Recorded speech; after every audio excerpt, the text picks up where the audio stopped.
As professionals in the heating and air conditioning business, if you want to be seen as a pro, you got to be a pro. And one of the things you got to understand is that you don't get paid for what you do, you get paid for what you know.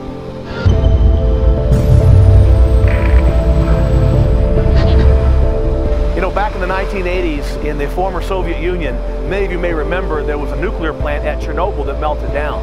What many of you may not know is that there was a second plant a couple of months later that almost the same thing happened. The plutonium rods began to overheat. But this time, instead of just sitting back to see what happens, they got a German guy that designed and engineered the plant. They got him on the phone. They said, man, you need to get out here and make sure this thing does not melt down. We cannot have another Chernobyl. So the guy gets on the plane, he flies into Moscow, they take him out to the plant. When he gets to the plant, it's total chaos.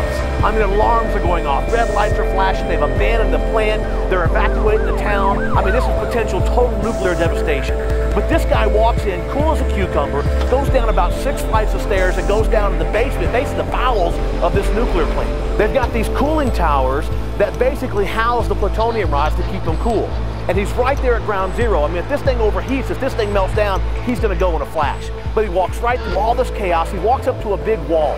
There's all these valves and all these gauges. The guy looks at the wall for a second. He looks at one particular gauge, one particular valve. He reaches in and he closes the valve. Instantaneously, the pressures start coming down, the temperatures start coming down. Total nuclear devastation avoided. So the guy goes back to Germany, and about a month later he sends the bill to the Soviet government.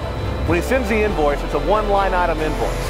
It says, averting nuclear disaster, $100,000.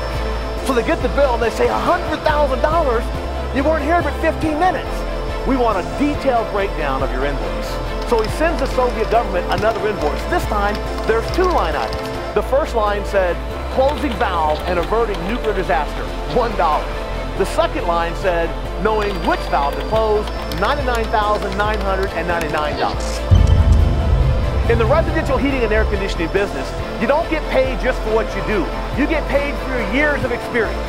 So the next time a homeowner asks you to drop the price, you gotta think like a nuclear service technician. You gotta think like a professional. You gotta remember, you get paid for knowing which valve to close.